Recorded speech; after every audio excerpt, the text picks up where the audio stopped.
alaihi wasallam ketika memaklumatkan diri jadi nabi niku piyambake niku wong Arab.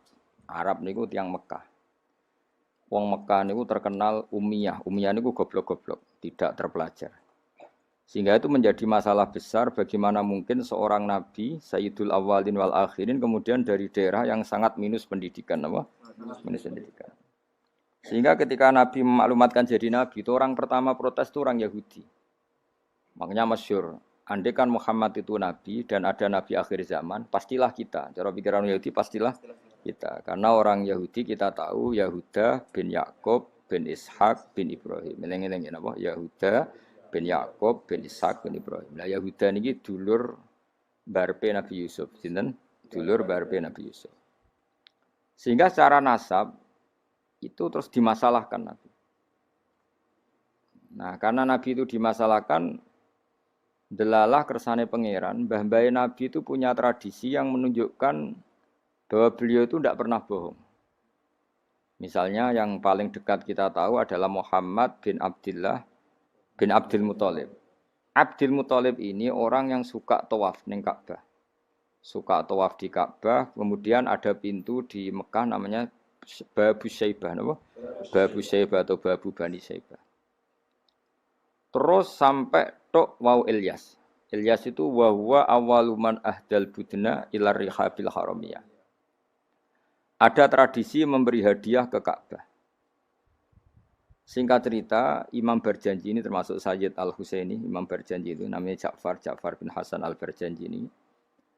Beliau berpendapat atau memaklumatkan ulang bahwa Muhammad jadi nabi ku wajar. Mergo hakikate Muhammad adalah turunan Nabi Ibrahim alaihissalam.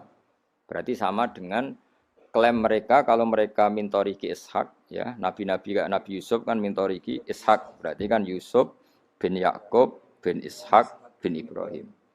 Dan kita tahu secara mujma' alaih Ishak ini punya saudara lebih tua namanya siapa? Ismail. Nah, Kanjeng Nabi ini zuriyah sinten? Ismail. Lalu itu butuh data empirik, data bahwa Ibrahim itu pernah di Mekah. Kalau betul orang Mekah itu turunan sinten Ibrahim, maka butuh bukti empirik. Bicara saniki artefak nopo-nopo bukti-bukti yang pernah menunjukkan Ibrahim di Mekah. Ini terus dijabek pangeran ketika orang Yahudi meragukan status nasabnya sinten Nabi Muhammad, terus pangeran rangno fihi ayatum bayinatum maqamu Ibrahim, bahwa Ibrahim benar-benar pernah di Mekah, di situ ada batu yang pernah diinjak Nabi Ibrahim. Jadi makom itu bukan kuburan tapi apa?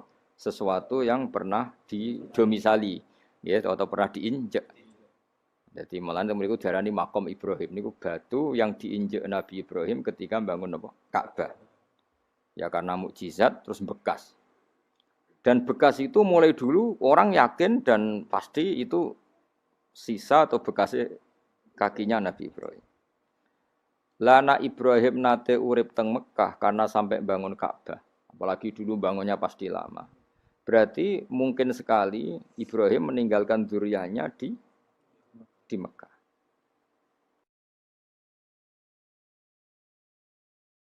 Makanya Quran terus cerita bahwa Ibrahim niku ngendikan ketika mau meninggalkan Mekah, ini askantu min dzurriyyati biwadin ghairi dzar'in inda baitikal muharram. Terus ada kepastian, makanya Quran ayat-ayat itu masih menjawab keraguan orang Yahudi bahwa Muhammad kenapa jadi nabi? Dia itu anaknya siapa? Turunannya siapa? Padahal di Taurat dan Injil jelas aturan nabi itu dzurriyyatam ba'duha min ba'd.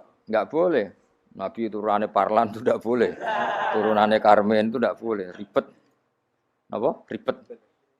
Nabi itu harus turunan Nabi. Bukan karena Allah itu asobian, enggak. Masyarakat itu lebih ikhlas. Misalnya Nabi, turunannya Nabi, bayi Nabi, hormat kan enak. Bapak Ewe Soleh, bayi Soleh, buyute Soleh. Misalnya Nabi itu sebagai Karmen, katoan cekak kan juga bingung. Orang dihormati bapaknya Nabi, dihormati katoan cekak main gaple. Kan juga bingung. Jadi aturannya harus itu. Lo nak kiai oleh kiai kan tidak maksum, derajatnya kan di bawah. Pemenang kiai maklar tambah oleh, soalnya oleh. Ini masalah Nabi apa? Orang yang spesial. Itu harus bapaknya spesial, mbahnya spesial, buyutnya spesial. Nah. Sehingga aturan jadi nabi itu memang harus dzurriyatam ba'du hamba. Kalau kiai boleh. Kalau mana maklar tambah boleh. Tapi kalau nabi tidak boleh. Nah, aturan-aturan itu ada di Taurat dan Injil. Makanya yang pertama di soal orang Yahudi, kalau Muhammad Nabi itu bapaknya siapa, mbahnya siapa. Dan Sayyid berjanji ini, yang ngarang berjanji itu kitab yang sangat ilmiah. Makanya kata Mbah Mun, meskipun ada simtuduror, orang itu nggak boleh meninggalkan berjanji. Karena kitab madaih yang mamlu'ah bil ilmi itu berjanji. Tapi yang isyek itu simtuduror. Ya. Tapi yang tua itu berjanji. Makanya Alhamdulillah, kita mbuh piro kadar itu dibaca semua. Meskipun gak paham semua, soalnya diwaca kabeh. Karena kita yang bisa menjawab tuduhan orang Yahudi Nabi anak sapa itu kita berjanji. Berjanji tahu betul kalau masalah utama Nabi adalah anaknya siapa, mbahnya siapa. Makanya beliau ngendikan wa ba'du fa'aqulu wa Muhammad bin Abdillah. Logikanya gampang. Kalau orang modern saja tahu bapaknya siapa, mbahnya siapa, buyutnya siapa, itu artinya nggak ada yang fiktif. Ukuran sejarah fiktif ndak itu ditandai dengan satu kuburan, dua artefak. Itu nggak mungkin nama-nama itu fiktif. Buktinya apa? Di Ka'bah mulai dulu zaman Quraisy ada Babu Bani Saibah. Babu Bani. Dan Abdul Muthalib namanya itu Saibah. Karena mulai kecil beruban. Jadi kata Saibah itu mulai kecil apa? Beruban. Karena perilakunya terpuji terus wong Mekah darani Saibatul Hamdi, napa? Saibatul Hamdi. Nah, karena dia pernah melayani saudaranya Hashim namanya Muthalib. Ya kita tahu Muhammad bin Abdillah bin Abdul Muthalib bin Hashim. Nah, Hashim ini punya saudara namanya Muthalib, napa? Nah, Abdul Muthalib kecil itu pernah derek Muthalib pamannya ya. Abdul Muthalib kecil berarti Saibah ini apa? Pernah derek pamane sing bernama Muthalib. Ya Muthalib wonge gaya, pas ditakoki wong, "Iwa pam budakku." Nah, sehingga Saibah itu terus diceluk Abdul Muthalib. Ya rodok sial lah sini. Jadi pamannya itu gaya, kan ganteng. Saibah ini ganteng. Kalau jalan-jalan sama pamannya, jenenge sinten? Muthalib. Niku diaku budake. Iki sapa? Abdi, iku budakku. Terus akhirnya jenenge Abdul Muthalib. Dadi wong Arab paham ya? Tapi namanya Syaibah, napa? Syaibat, makanya wasmuhu Syaibatul Hamd. Mane karo asa iskal, mbae Nabi ono jenenge Kilab. Kilab maknane asura ngono le mikir. Jenenge iku Hakim. Ya namanya Hakim. Nah, dulu kalau orang berburu itu melibatkan anjing. Karena sering berburu melibatkan anjing disebut Kilab. Jadi maknane Kilab ya orang yang berburu dengan anjing. Ojo kok langsung mbok maknane Kilab, asu. Oh, kasus yo. Kasus. Makanya lah itu hebatnya Imam berjanji. Beliau darani wasmuhu Hakim bin Murrah. Jenenge Kilab iku Hakim. Ya paham napa? Jenenge Kilab niku Hakim. Sebagian ulama darani Kilab itu isim sifat. Napa? Jadi kalabayak libu kalban itu anjing sendiri dinamai kalbun itu sebenarnya sudah isim sifat. Bukan alam murtajal ya, tapi alam mangkul ya. Alam apa mangkul? Kalau dalam ilmu nahwu itu alam mangkul. Jadi begini ya, tak terang nahwu ya. Alam itu ada dua, ada alam mangkul, ada alam murtajal. Tapi hampir semua alam itu mangkul sebetulnya. Ya, semua alam itu hampir semuanya itu mangkul.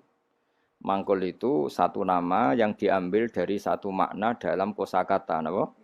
Dalam kosakata. Misalnya Hamida, Yahmadu, Hamdan, napa? Hamida, Yahmidu, Hamdan atau Yahmadu, Hamdan. Hamdan maknanya pujian, apa? Kemudian Nabi karena orangnya sifatnya terpuji disebut Muhammad, orang yang dipuji. Sehingga nama ini potensi rubah-rubah. Di Taurat itu Nabi gak disebut Muhammad, disebut Ahmad. Di Injil juga disebut Ahmad. Itu tidak masalah karena Hamida Yahmadu ya. Saya ulang lagi Hamida Yahmadu. Berarti kalau ingsun Ahmadu, saya muji. Karena Nabi itu orang yang sering muji Allah, menamakan dirinya Ana Ahmadu. Saya ini pemuja Allah. Berarti ana uta ingsun niku Ahmadu muji sapa ingsun Allah ing Allah. Sehingga ketika Nabi misalnya di Injil disebut Farqolit, Munahama, enggak masalah. Selama ini klaimnya orang Yahudi dan Taurat, di Injil Taurat itu enggak ada kata Muhammad. Ya tentu enggak ada karena Injil Taurat itu bahasa Ibrani, no? Di situ disebut munahama, kadang disebut farqolid. Tapi maknanya Mahmud atau Muhammad, orang yang dipuji. Paham ya? Makanya hampir semua alam itu mangkul, apa? Mangkul. Nah, pentingnya mangkul itu apa? Kalau suatu saat sejarah itu tidak sama, itu enggak masalah. Karena hakikatnya alam itu rata-rata mangkul. Saya beri sekian contoh ya, semuanya. Misalnya dulu Madinah itu Yasrib, kenapa? Yasrib. Karena ketika orang Ansor merelakan semua hartanya untuk Nabi, saya berkali-kali cerita, Kanjeng Nabi niku datang ke Yasrib, niku migrasinya angkatannya hampir 500 sahabat beserta keluarga. Terus Nabi itu kesulitan karena sahabat si A memberi si B. Pokoknya kesulitan ngelola. Karena kesulitan ngelola, terus orang-orang Yasrib bilang, "Ya Rasulullah, hadhihi madinatuka taf'alu fiha ma tasa." Sudah engkau tidak perlu pamit per personal.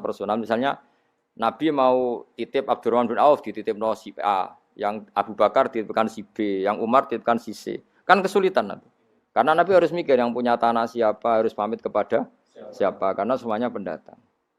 Karena Nabi kesulitan itu, terus orang-orang Yasrib bilang, "Ya Rasulullah, hadhihi madinatuka taf'alu fiha ma tasa." Sudah ya Rasulullah, ini kotamu, kita semua ada ikut punya Yasrib, semua ini milikmu. Maka terserah engkau. Semenjak itu Nabi terus longgar karena diikrarkan miliknya. Semenjak itu terus Nabi memaklumatkan secara umum siapa saja boleh menempati di Madinah sesuai kadar hajat masing.